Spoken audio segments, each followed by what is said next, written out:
Hello, I am here to tell you a story of dreams that come true. Well, actually, nightmares, but same thing. I am Bjorn Ironbelly, and I am here to tell you the story of the death of Balder, or Balder's dream. Balder was one of Odin's sons, one of the most popular of the gods. His skin was like radiant sun, his voice was like a song on the edge of the wind. All who knew him loved him, and all who didn't know him wished they did. And all was well, except for Balder. Balder was waking to some nasty dreams. He would dream of fire and destruction, the fall of Asgard, and his own demise. I mean, he was a god, he was supposed to be immortal. Why would he die? At first he threw these off as just too much meat and too much meat at the feast last night, but they kept coming and coming and coming, and nothing could go away, until a point where he confided in his wife Nana.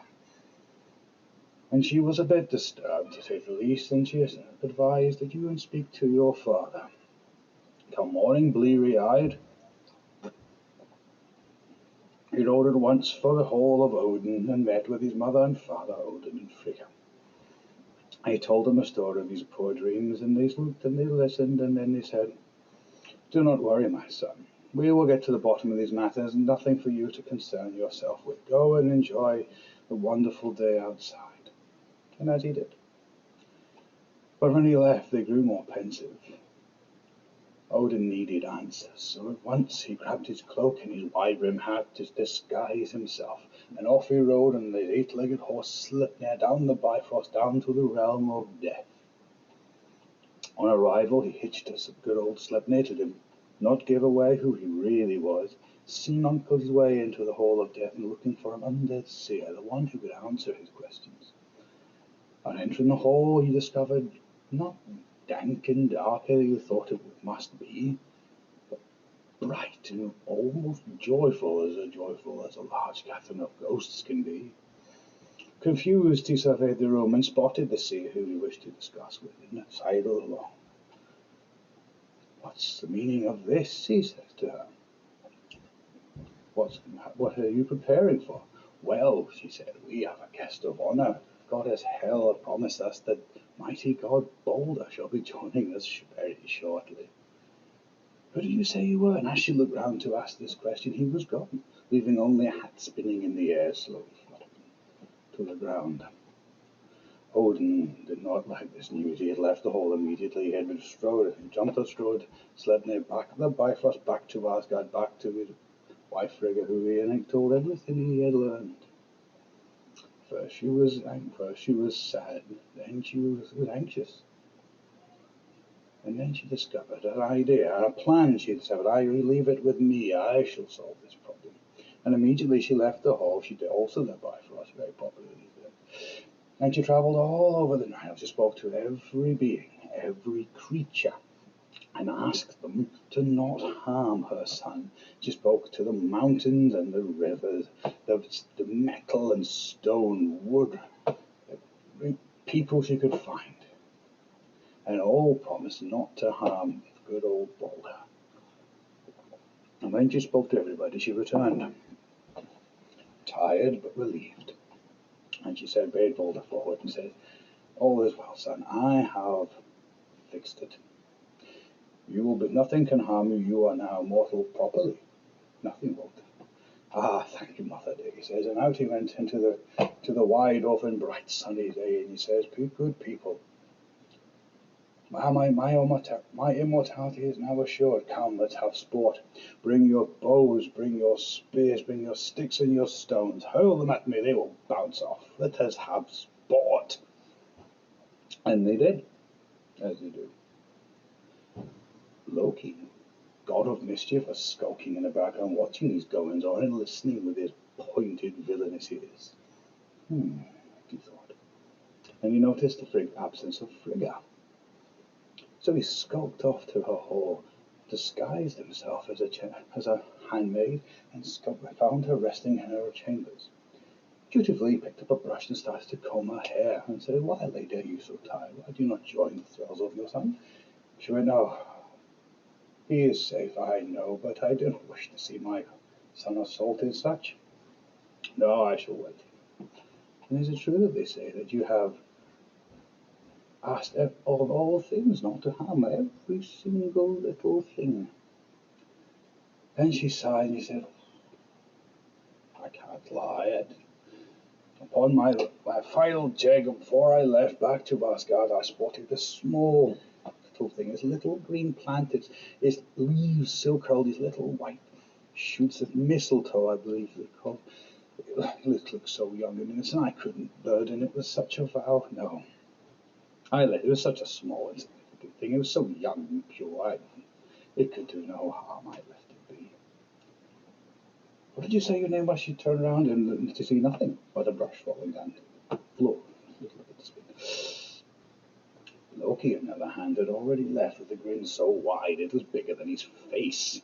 He immediately down the Bifrost, popular again, into the luscious green forest, and he found his mistletoe, and he plucked it, and in his wizened long fingers he twisted and turned it, and then longer it grew to the form of a spear. He says, and returning to Asgard, to the thralls of the game that still went on, there was Balder among this growing pile, so did stand a little bit, getting so high, laughing as he would. As he looked round the crowd, looking for a willing or unwilling victim, as it would be. And there on the outskirts, looking a little bit awkward, was Hod, Balder's brother. He sidled up to him and says, "Hod, dear boy, that's you, Loki."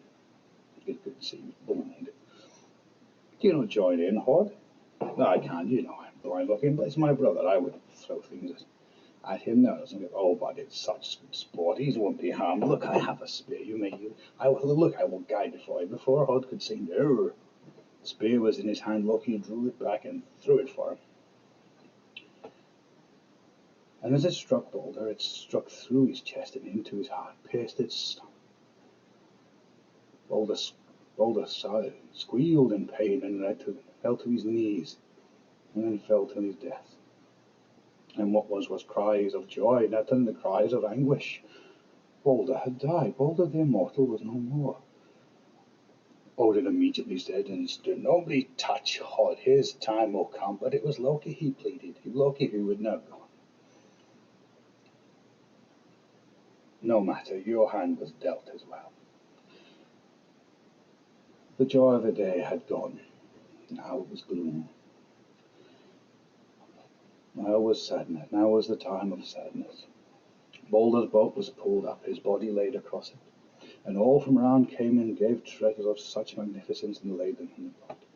Poor Nanna's anguish so much on seeing her husband's lifeless body, she died herself, and she was laid delicately across him in an everlasting lover's embrace. When it came time to push the boat to the sea, they found it filled so much gold and trinkets that it would not move. A giant, well, the largest giant that ever existed, happened to be in attendance this day, and she volunteered to pull the boat with the help, because it was stuck. It was very, very heavy. And then they got it to the uncle, and upon it floated magically. Thor laid his hammer to hammer Mjolnir across, and woof, into a hallowed flame, then off it sailed, and all who watched as it drifted off towards the horizon.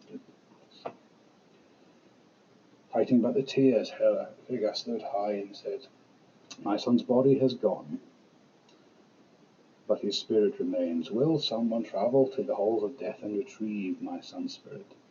And at once Hermod, Balder's other brother, raised his hand and said, "I will go, mother. I will retrieve Hod, and I will return him home and bring back light to our days." Odin smiled and says, "Yes, son. I will lend you Sleipnir. She knows the way." So at once Hermod strode aside, down the Asgard, down back to the Bifrost, down to the death. This has been a very well travelled place today.